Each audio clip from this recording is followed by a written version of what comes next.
Let us read the question. In a YDSC slits produce equal intensities on screen, 100% transparent thin film is placed in front of one of the slits. ठीक है. Now the intensity of the geometrical center of system on the screen becomes 75% of the previous intensity. The wavelength of the light is 6000 angstrom and mu glass is equals to 1.5. चलिए, तो अब अगर मैंने मान लो कि किसी स्लिट के सामने अगर कोई थिन ग्लास स्लैब रख दी है, तो ज्योमेट्रिकल सेंटर यानी कि इस पॉइंट की अगर अपन बात करें तो यहां पे क्या हो रहा है, intensity of the geometrical centre of the system becomes 75% of the previous. तो 75% ऑफ द प्रीवियस मतलब कितना हो गया, 3/4 आई नॉट हो गया. अगर प्रीवियस अगर आई नॉट था तो अभी कितना हो गया, 3/4 आई नॉट हो गया.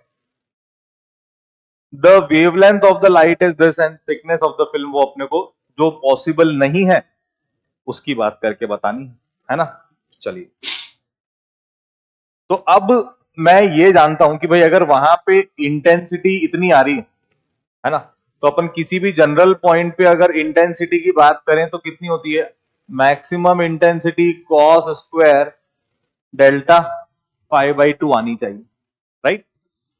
उस पॉइंट की इंटेंसिटी हो गई है मेरे पास 3I0/4.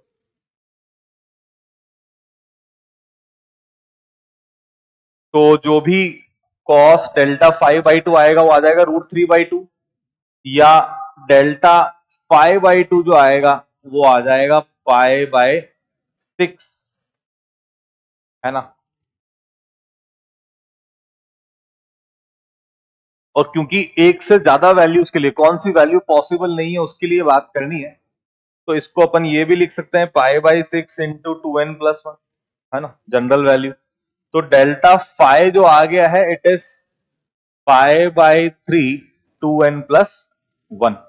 चलो, अब इसके अलावा जो हम लोग बात इस्तेमाल करने वाले हैं वो ये कि इसके स्लैब के कारण जो पाथ डिफरेंस आ रहा होता है वो होता है t इंटू μ-1, है ना. तो एट सेंट्रल मैक्सिमा पाथ के कारण तो कोई डिफरेंस आ नहीं रहा होगा, तो जो भी डेल्टा x होगा वो किसके बराबर है, t इंटू μ-1 के ही बराबर. और डेल्टा x को लिखा जा सकता है डेल्टा φ/k. चलिए, अब सब है मेरे पास. तो डेल्टा फाइ की वैल्यू हम लोग अगर रख दें तो π/3 2n+1 और k की वैल्यू रख दी जाए 2π/λ, तो अपने से t की वैल्यू पूछी गई है जो पॉसिबल नहीं, तो कैलकुलेट कर देते हैं थोड़ा. तो पाई से पाई, बस इससे ज्यादा तो कुछ हो नहीं रहा है. तो जो भी t आ गया है इट इज 2n+1 λ/6 और म्यू की वैल्यू 1.5 है, 1.5 -1 हो जाएगा 0.5. तो ये बेसिकली 3 हो गया, है ना. लैम्डा भी है क्या अपने पास, लैम्डा भी है अपने पास. तो जो भी t की वैल्यू आ गई है 3/6000, तो 2000 एंगस्ट्रॉम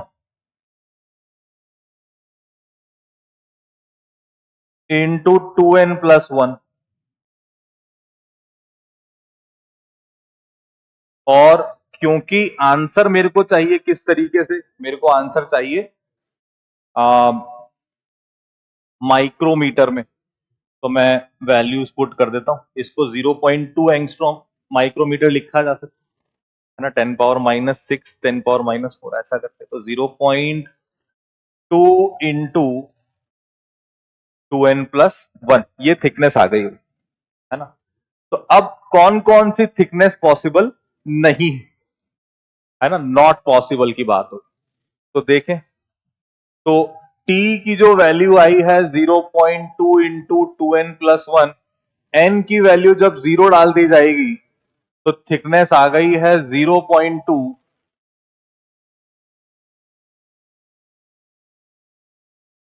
माइक्रोमीटर। एन की वैल्यू 1 डाल दी जाए तो ये हो जाएगा 0.2, 2+1 इंटू 3, यानी कि 0.6 माइक्रोमीटर। एन की वैल्यू 2 डाल दें, 0.2 इंटू 5,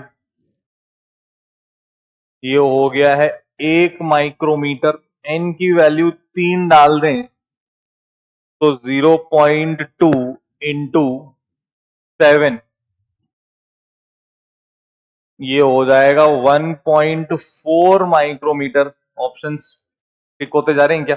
ये पॉसिबल है, ये पॉसिबल है, ये पॉसिबल है। अभी लास्ट वाला ही बच रहा है, अगली वैल्यू देख लेते हैं अपन क्या आना चाहिए। एन की वैल्यू अगर 4 डाल दिया जाए तो 0.2, 4 इंटू 2 8, 9 हो जाएगा ये।